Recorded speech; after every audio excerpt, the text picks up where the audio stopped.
Come on and get started. So where we were last time was we had done this, we finished by doing this repeated subtraction quiz. I just want to show you the code. This is what we had asked you to do, break up into groups. We used the timing functionality of Python.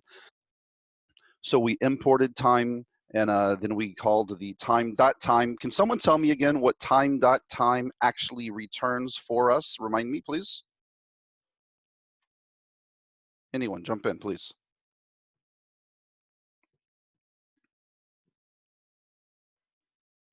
I am not getting a lot of responses here. No one knows what time.time, what does it actually return when you type in that command? It gives you the time that you've been on the program. No, but good try. Wasn't it like the time from, I forget the exact date, it was like 1970 or I can't remember. It gives you the number of seconds and fractions of a second since some date way in the past. The date happened to be January 1st, 1970. That's not as important. What is important, it just gives you some large number of seconds and fractions of seconds. And then if you use that timer twice, you can get the difference between those two times, which is the amount of time it took to run your program. So this is what we did last time. So we did this larger subtraction quiz wherein we asked the user, how many questions would you like between 5 and 20? We set up our actual one iteration of the loop, which we did here, as you can see in the code. That was one iteration, okay? So that was just generate the two numbers, swap them if num1 is strictly smaller than num2, swap them because we only wanted to have non-negative answers, meaning positive answers or 0. We then asked the user the question, and then we would print if it was correct and increment correct if it was, otherwise we would print incorrect. We wrapped that inside this loop while count is less than or equal to num questions, right? And then we incremented count each time so we could have a way of exiting the loop. And then we ended our time and we printed the results, and that's what we had. So until now, we've seen several ways that we can actually control our while loops. The last example was we used some counting variable and we incremented count each time. So if the user had put num questions to be 5, that they wanted to answer 5 questions, we started count at 0. And after every question, or we started count at 1 would be a better case in this example, started count at 1. And after every question, we incremented count. So then count would become 2 and then 3. And we would compare that count variable right here. We would compare it to num questions, right? And we would compare it right here, count to num questions. And if count was not less than, if it was less than or equal to num questions, we would enter this loop and we would do all of that again. But finally, when count becomes greater than num questions, we stop the loop and we do not enter the loop and we continue on with the rest of the code that comes afterwards. So that's one that we just did on the guessing game. If you remember, the condition that many people had, the loop continuation condition, was while guess does not equal to the number, keep on guessing, keep on guessing, keep asking the user for another answer, then check, is that answer smaller than the compute, if that is that guess smaller than the user generated number, is it greater or is it equal? But while guess does not equal the number. And there's many ways that we can actually control the loop.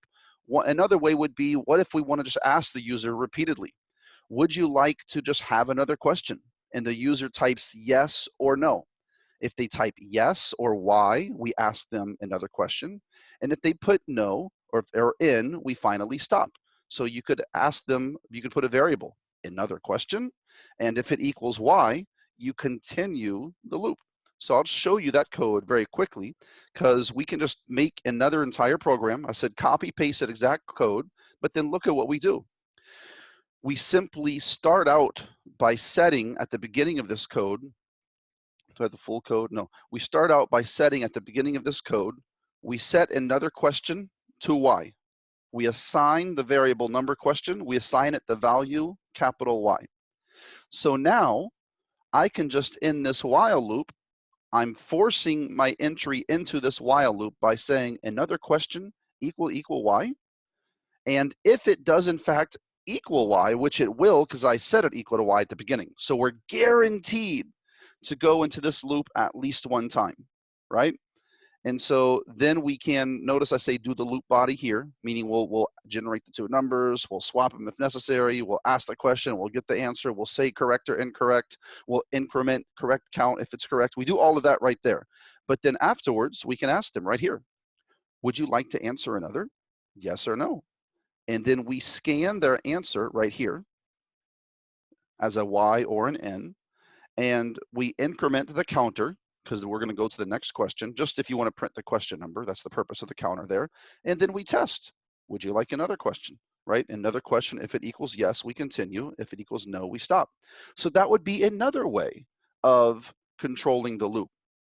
And then finally, we mentioned the idea of controlling a loop, a while loop, with a sentinel value. A sentinel value, it's a term used in textbooks where it's basically like if you were to ask the user, the example given, I believe, if you want to ask the user, keep entering positive numbers, like keep entering numbers, and we're going to keep scanning them repeatedly over and over and over. And if you want to ever stop entering numbers, hit 0.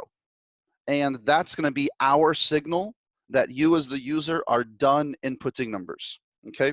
And so this is that 0 would be considered a sentinel value. So I'm not going to have you write this one because I'm trying to speed up a little bit today since we were behind, but I'll just show this one to you because it's pretty similar. Write a program that repeatedly asks the user to enter integer values, okay? And you should save all of these values into, you should sum up all of these values into a variable called sum. And you also want to count how many values that have been entered. So you want to keep that running count inside a variable called count. And your program should stop reading values once a 0 is entered. So let's at least, even though if we're not going to go into groups, let's do this one together. So file, save, courses, Bootcamp, module 5. I'm going to say sum until sentinel. Okay, so what do we have here? We need to have a variable sum that's going to be starting at 0. Bear with me, I need to make this larger for all of you. I think you should be able to see now. Variables used in program. Sum, we're going to initialize it to 0. We're going to initialize our count to 0. And now we're going to have a while. And I'm just going to say while true. Our normal strategy, I'm going to put while true. And what do I want to do inside this while loop? Actually, before the while loop, I'm just going to print inform user of program functionality. So print, please enter what? Please enter integer numbers and enter 0 when you are done. Wait, this is just printing. That's good enough. So while true, we're going to print, please enter a number. And we're going to scan that number. So I'm going to say number equals int input. Okay, so now what do I want to do with that number according to what we have here in PowerPoint? Can someone tell me? What do I need to do inside my program? Check if it's 0. If it is, break out of the loop. If it's not, add it to So here we're going to add this to our, so let's go ahead and notice there's no need to break. We haven't taught that yet. You're correct. I'm going to get to that in just a couple of pages on the PowerPoint.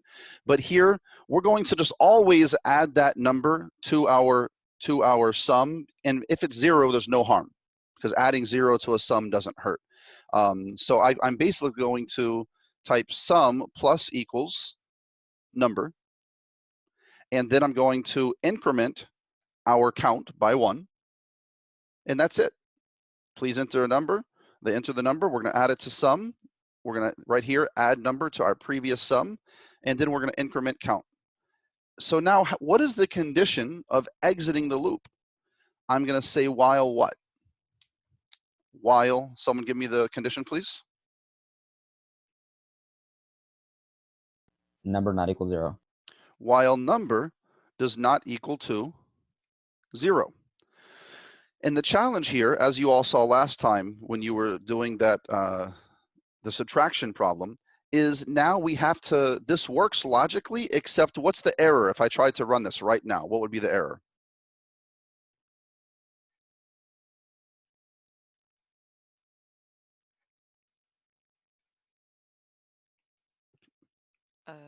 The number is in the while, not outside of it. So in short, Sean, the number right now when we run it, since it's only being read inside the while loop, here the interpreter is going to say on line 8, they're going to say, excuse me, I don't know what number is. It has not been initialized. So if I were to run that, that's exactly the error I'm going to get. That number has never been defined yet. It doesn't even know what it is. So as you saw last time, we have to have a way of almost initialize number to some value that forces entry into the loop. Okay, so here, any number other than obviously 0, because of course, if someone says, okay, cool, well, I'm going to follow the strategy of as above, and I'm going to initialize, I'm going to make a number, I have to find it, and I'm going to initialize it to 0. Well, that's fantastic, because while number is not 0, we do the loop. So you just basically guaranteed that you're not going to do the loop even once. So of course, initializing it to 0 doesn't work. You could initialize it to 1, to 7, to 10,000. It doesn't matter. Whatever your favorite number is, initialize it to that number. That forces your way into the loop. And regardless of whatever number you choose, the first thing you do inside the loop is you ask the user for a number, you scan it, and you save it in the variable number. So it's immediately overwriting whatever that value was. So finally, we can print a total and the sum and the count. We can say you entered blank numbers, and the sum of them is this. That. So count and sum. Cool. So how about we run this, and what did I have? Okay, I thought there was an error. There's not. Let me hit clear.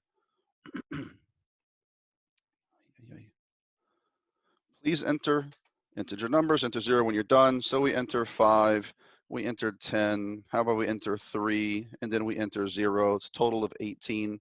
You entered 4 numbers, and the sum is 18. And that's fine. Now, what if you did not want to count the 0? Okay, you could then, what would be a solution? If we did not actually, we really want this to say you entered 3 numbers, and the sum of them is 18. What's a quick little hack of a solution? Can you come up with one quickly?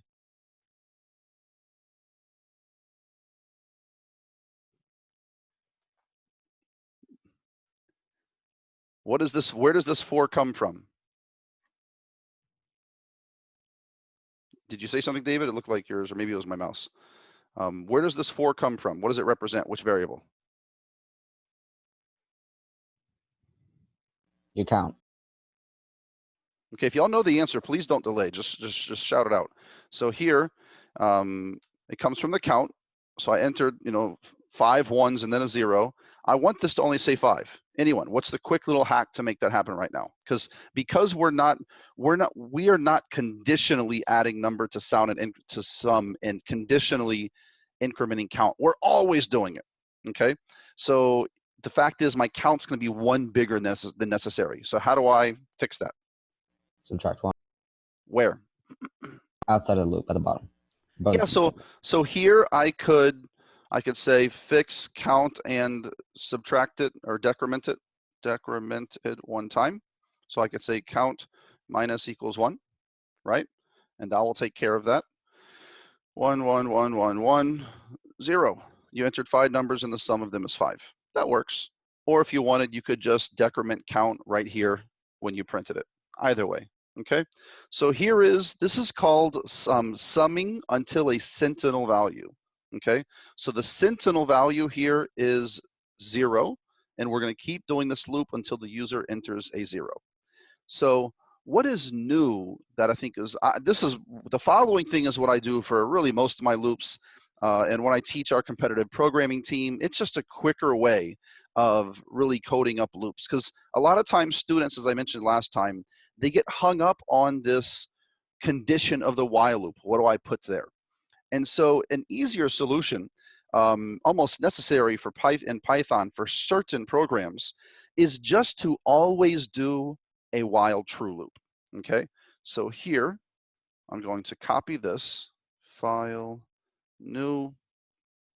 I'm going to save this as sum until Sentinel version 2. I'm going to paste. And so now I'm going to actually make this a while true, okay? I'm not going to change that. That's not part of a loop design strategy. It's strictly going to be a while true loop.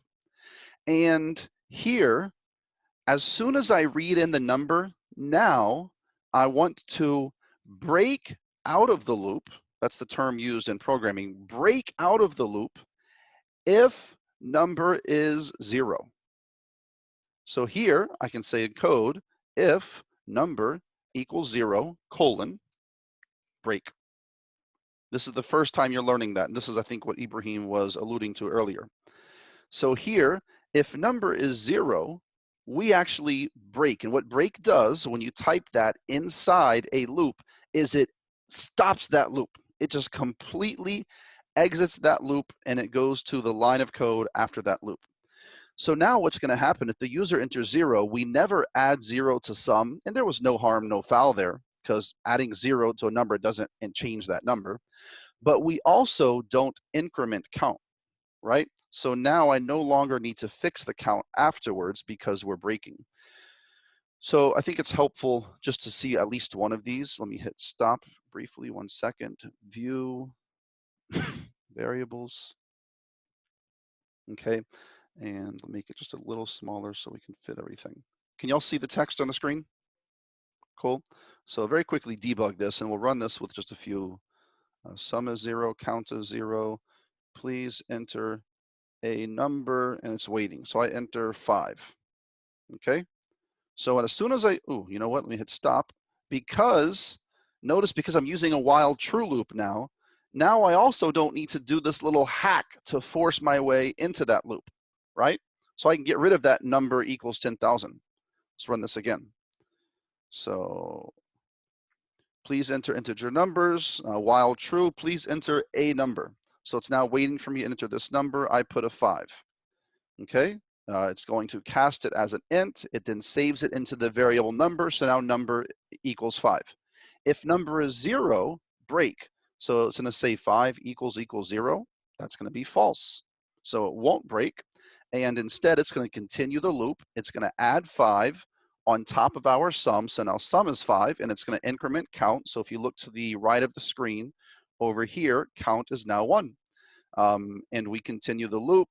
It's still true. Please enter a number. It's asking for the next number. Let's say I enter 3, and we continue. Is 3 equal to 0? No, that's false. We won't break. We add 3 to our sum, so now the sum is 8, and we increment our count. Our count is 2. Once again, we enter number. This time we'll enter 0 to cut this short. We enter 0. We cast it as an integer. Number is now 0. If number equals 0, it's true. It does equal 0.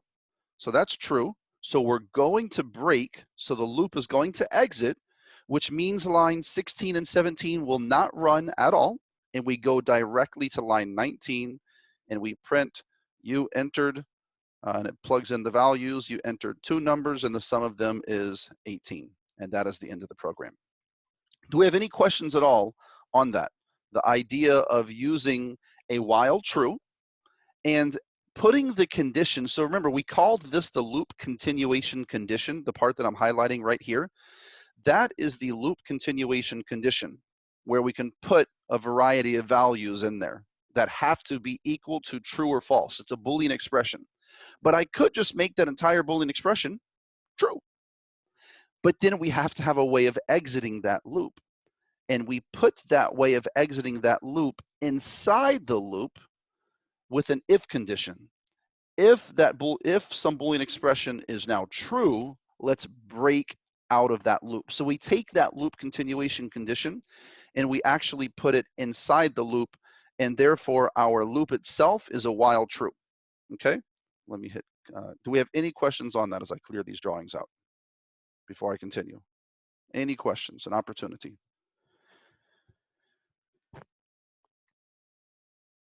Cool. So let us move on. So this was the idea of breaking out of the loop. Very, very important. So I would encourage you all to go do that. I'm going to skip these just due to time. And we introduce you to another very important loop today, which is a for loop. Okay. So we've had loops until now, using the one at the beginning of the session today, was a counter-controlled loop, right? The example that we showed you at the beginning from last time was loop based off of the number of times that the user enters. If the user says they want to, oh, you can't see my code, can you? Sorry, you can't see my screen. So here, if the user says they want to loop exactly 5 times, then we had to have a count, right? We had to then increment that count right here at the bottom, and we had to keep checking for that count. Well, in fact, if you want to do a loop that is guaranteed to iterate a specific number of times, in fact, you should not use a while loop. That was called a counter-controlled loop, right? Where we looped a specific number of times.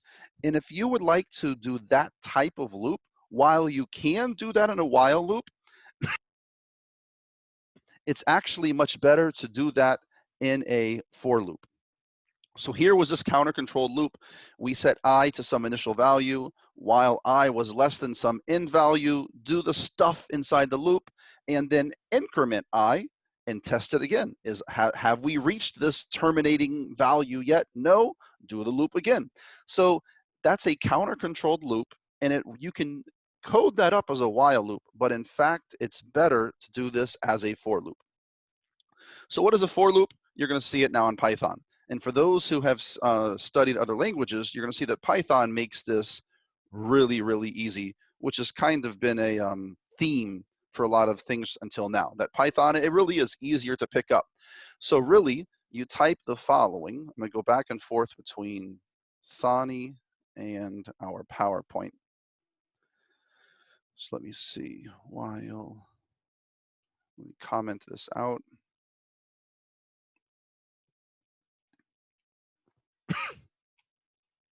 Okay. So here's the notes. I would encourage you all to, again, be filling this in on your own screens. So for loops. Okay, so I can say for x in range, and I'm going to put 2 values, 1, 5.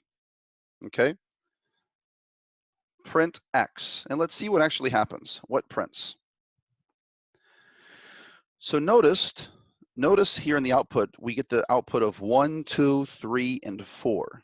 Okay, so here the output will be 1, 2, 3, and then 4. So 4 total values will print. This tells us that we start this tells us that the range of values goes from the first number, in this case that was a 1, until the second number minus 1. If that makes sense. Basically, we went from 1 to 4. Okay, so if I were to change this to make it an 8, it's going to go from 1 to 7. Or if I made this from 4 to 8, it's going to print 4, 5, 6, 7. So what's really going on there? So it says 4x in range 4, 8. Let me go back to 1, 5 to match up with the notes. What's happening is we have this range of values. So imagine we have a range of values, 1, 2, 3, 4. One at a time, those values are saved into the variable x.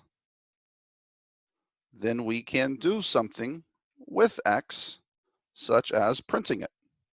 Okay, so one at a time. When we say for X in range 1 comma 5, print X, well, 1 is saved into the variable X. That's what this does right here, for X in range. It takes the 1 and it saves it into X, and then I can print X. And then it saves the 2 and it saves it into X, and I can print X. Then 3, it saves it into X, and I can print X. Important, X is just a variable. We can use any variable name. Variable name. How about I say for, who else? For Mariam in range 2 comma 6. Print Mariam.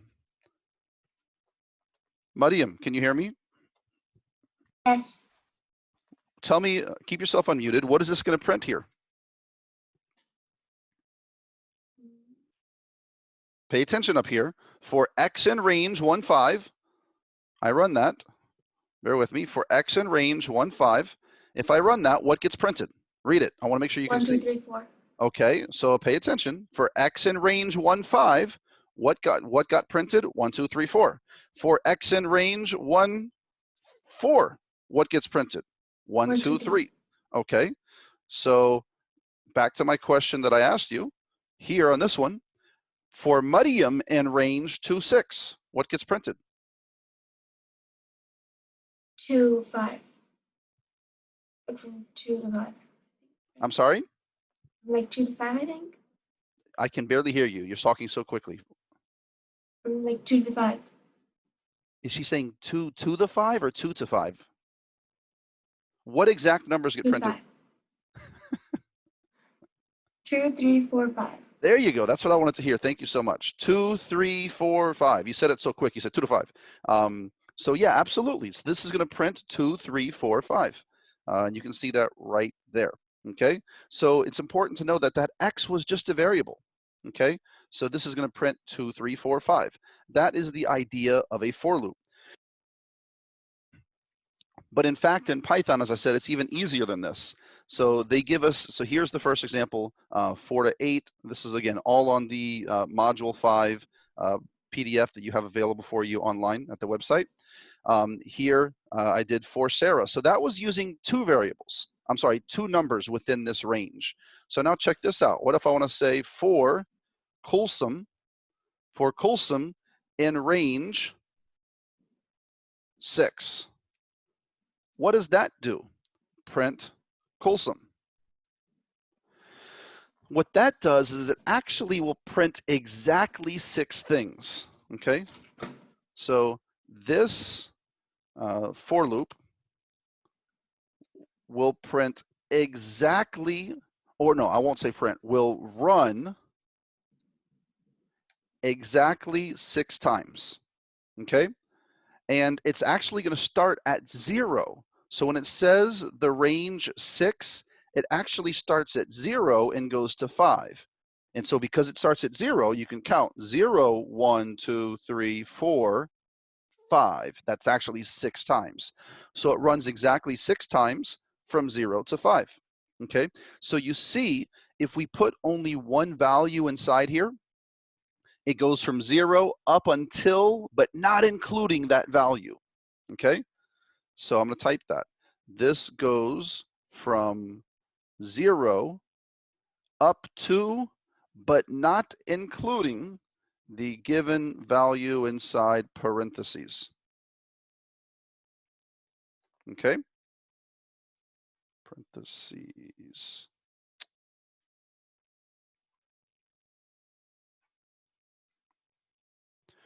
What else?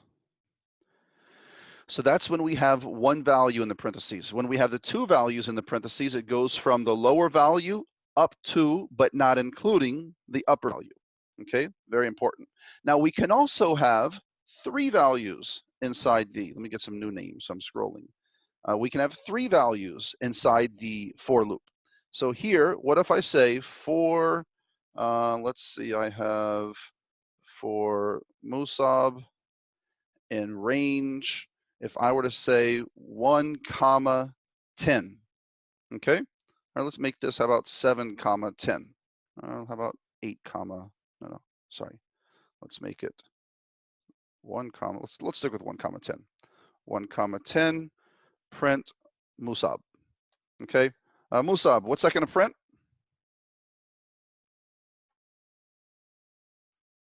If he can't hear me, That's yeah. gonna print 1 to 9. That's going to print perfect. 1 up until 9. 1, 2, 3, 4, 5, 6, 7, 8, 9. Absolutely. Okay. I run that. We get 1 through 9 right there. There's the 1. Okay. So it's going to print 1 through 9. So that's using 2 values. Well, what if we want to put a third value in here? So check that out. I'm going to copy this, choose one other name. How about Farha? So here for Farha in range, and I print Farha. If I put 1 comma 10, 1, what does this third value do? So here, if we put 3 values inside the parentheses, the third value is the step size. Okay, so here the step size is still 1.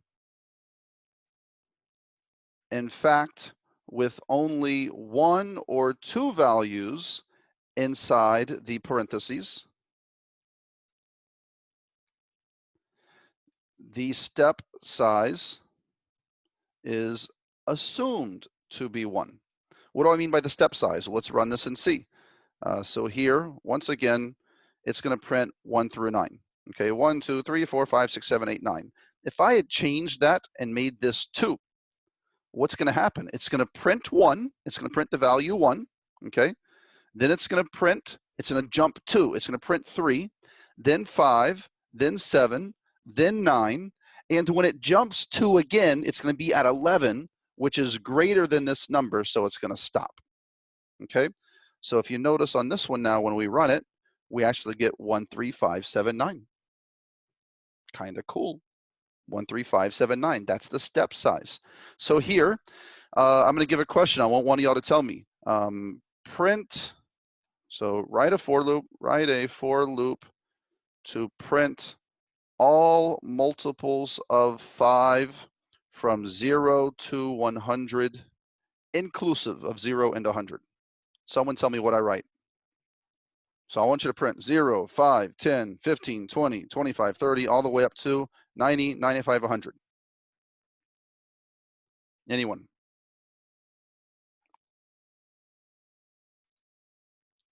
Okay, I'm going to call someone. Chloe, can you help me out here? So for X okay, Chloe. Yep. In range, Yep. and then a parentheses 0, comma 101, Perfect. comma 5. Perfect. So first of all, important to recognize, like, she started correctly at 0. So print Chloe here. And then had she gone to 100, it would not have printed that last value. And she recognized that. She said, go to 101 so we can make sure we get 100 and make the step size 5. Absolutely. We get all of those values. So think about this very quickly as an exercise. If I, pardon me, if I wanted to write this for loop as a while loop, that'd be a headache. Can someone help me out here? David, can you hear me? Yeah. How would I make this for loop as a while loop? As a while loop. All The right. answer is you wouldn't want to, but just Yeah, give it a I shot don't anyway. want to, but all right. So I'll just start while true for now. Yeah. So while true, we want to print all that. Oh God. It's hard to convert between the two, right? Yeah, because like I actually have to think about this for a second. You do. You absolutely. moment. These are good test questions. Here, I won't put the pressure on you. You can mute. These are good test All right, thank questions. you. Ibrahim, can you help out? Yeah, so before the while loop, you're gonna actually have to create your value. What do you mean? Talk to me. Oh, Pretend you I put a don't know while loop. anything. Never mind. My bad. So yeah, just inside you're going to have a numbers. You can put num equals 0. Inside the loop, I'm gonna say num equals 0. Okay. Well, because are you gonna want to print 0 after? I'm gonna want to print 0 up to 100. So let me help everyone out. Yes, no, you're gonna put that. You're gonna put that outside the loop. Then you're gonna print your number, and then you're going to increment it by 5. Print number. Then I'm going to take number plus equals 5. And Right. we're going to basically keep doing this loop while what? While number is less than 101. Right? Is that going to work? Yep, should. And we get it again. That's just too much to think about. So we can see if you know you want to loop a certain, I'm deleting that, because it's ugly. I don't want to use that. You should not use while loops for counting types of loops. Like if I tell you, do the following thing 100 times, man, that is just as simple as for I in range 100. That's all you need. If you need to do something 100 times, done. This is going to loop from 0 to 99. I will get the value from 0 to 99. Maybe you don't ever want to even print I. Maybe you just want to print hello. You just want to print hello 100 times. You don't need to use the value I. Okay. If you wanted to actually print 1 period space hello, 2 period space hello, if you wanted to do that, then it would be valuable to make this as 1, 101, right? And then I could use formatted printing here, and I could do that. Jump in, Ibrahim, go ahead. Does there exist a functionality to loop backwards in We're the going to sense talk that right about now that. we're looping Yep. from Nope. We're going to talk 0. about that. So here I'm going to put in I. Okay. So what if I wanted to do that just 100 times? I get all of those values, no period, hello. So if you know you want to loop a certain number of times, use a for loop. So when is a while loop used in summary? A while loop is used when you don't know how many times you want to loop. I'll get back to that in a few minutes. I see that we have a minute and a half left on the session. So let me just answer Ibrahim's question very briefly. And that is, how do we loop backwards? How do we loop backwards? Can anyone guess? Take a guess, Ibrahim. You asked the question, take a guess. Considering how easy Python is, take a guess on what I would change here if I wanted to loop backwards. My guess would be that the first number would be the upper limit and the second number would be the lower limit, and then your step size would be a negative number. Have you looked that up before? Or is that truly just a guess? Complete guess. That's exactly what it is, though. It's a negative step size. So this is going to go from 10 all the way to 2. So if you wanted to go down to 1, you'd have to do -1. So you have to go to 0, and then you run that. It's going to go 10, 9, 8, 7, 6, 5, 4, 3, 2, 1, 0. We'll do more on this. Let me go ahead and stop the session. I'll start. I don't need to make a new link. I'll stop it and just hit join again in the next in Slack. That made no sense, but y'all understand.